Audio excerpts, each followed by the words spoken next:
আমরা শুনছি রেবাখণ্ডে নর্মদার কথা। সেই বিপাপা নর্মদা, যাকে দর্শন করলে, যার জলে স্নান করলে, যার কথা ভাবলে মানুষ বিপাপ হয়, অর্থাৎ পাপ থেকে মুক্ত হয়। সেই কারণে নর্মদার আর এক নাম বিপাপা।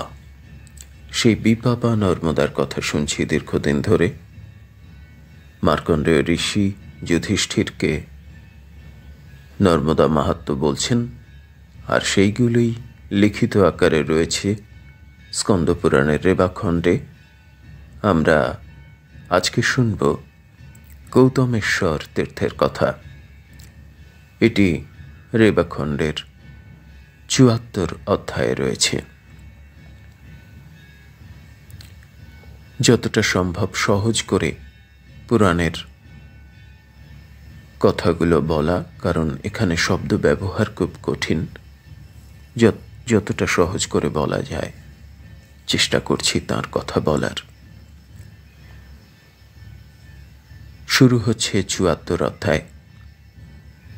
মার্কণ্ডেয় কহিলেন, রেবার উত্তর তীরে পরম শোভন গৌতমেশ্বর তীর্থ। মর্তধামে এই গৌতম তীর্থ সর্বপাপহর বলিয়া বিখ্যাত। হে যুধিষ্ঠির, লোকহিত কামনায় গৌতম এই তীর্থ প্রতিষ্ঠা করেন। এই গৌতম তীর্থ পুরুষগণের স্বর্গের সোপান বলিয়া জানিবে। এই তীর্থে জগৎগুরু দেবদেব বিদ্যমান। ইহা পাতক নাশন ও স্বর্গপ্রদ। তুমি ভক্তিপূর্বক এই গৌতমেশ্বর তীর্থে গমন করো। এই তীর্থ দুঃখ নাশন, জয়ত ও সৌভাগ্যবর্ধন। এখানে একটিমাত্র পিণ্ড দান করিলে ত্রিকুল উদ্ধার হয়। স্বল্পই হোক আর অধিকই হোক, গৌতম তীর্থে যাহা কিছু দান করা যায়, গৌতমের আজ্ঞায় তাহা শত সহস্র গুণে পরিণত হয়।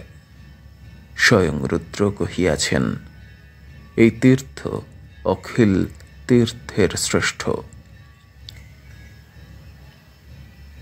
৭৪ অধ্যায় সমাপ্ত।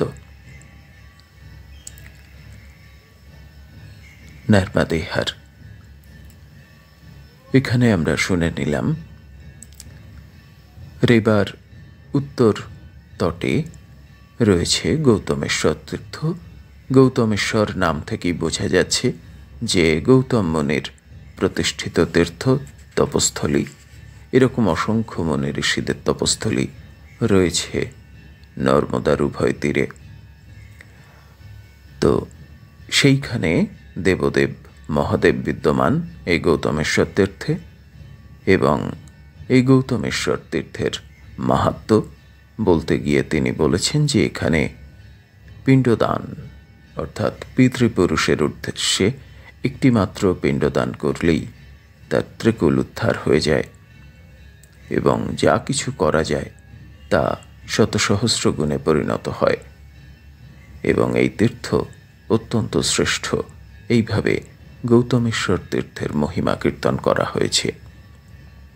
পরবর্তী অধ্যায়ে শুনে নেব নর্মদা তটের ভিন্নতর আর এক কোনো তীর্থের কথা।